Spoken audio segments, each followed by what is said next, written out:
সিজদার কত দাম ধৈর্য ধরে পড়ুন। জিবরাইল আলাইহিসসালামকে আল্লাহ তাআলা তৈরি করলেন। জিবরাইল আলাইহিসসালাম আল্লাহ তাআলাকে জিজ্ঞাসা করলেন, আল্লাহ আপনি কিসে খুশি হন? আল্লাহ তাআলা জানিয়ে দিলেন, আমি সবচেয়ে বেশি খুশি হই আমার বান্দা যখন আমাকে সিজদা করে। অতঃপর জিবরাইল আলাইহিসসালাম আল্লাহ তাআলাকে সিজদা করলেন ৩০,০০০ বছর ধরে। জিবরাইল আলাইহিসসালাম মনে মনে খেয়াল করলেন, আমার থেকে এত বড় দামি, এত বড় লম্বা সিজদা দুনিয়া আর কেউ করতে পারবে না। আল্লাহ তাআলা নিশ্চয় আমার প্রতি খুশি হবেন। জিবরাইল আলাইহিসসালাম আল্লাহ তাআলার দিকে মুতাওয়াজ্জিহ হয়ে রইলেন, কিন্তু আল্লাহ তাআলার পক্ষ থেকে কোনো খুশির বাণী জানানো হলো না।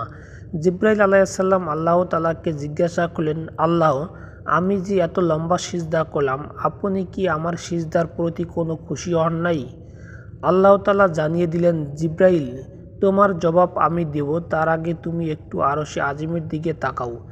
জিবরাইল আলাইহিসসালাম তাকে দেখলেন, আল্লাহ রাব্বুল আলামিন আরশের আল্লাহর কুদরতি নূর দ্বারা লিখা রয়েছে, লা ইলাহা ইল্লাল্লাহু মুহাম্মাদুর রাসূলুল্লাহ সাল্লাল্লাহু আলাইহি ওয়াসাল্লাম। জিবরাইল আলাইহিসসালাম জিজ্ঞাসা করলেন, হে আল্লাহ, আমার সিজদার সঙ্গে এই কালিমার কি মিল?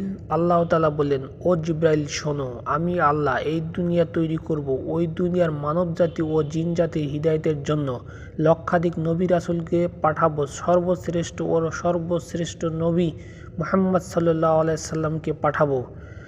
এই নবীর উম্মতের উপরে আমি 5 ওয়াক্ত নামাজ ফরজ করব, আর প্রতি ওয়াক্ত নামাজের মধ্যে 17টা করে রাকাত আমার জন্য ফরজ করব।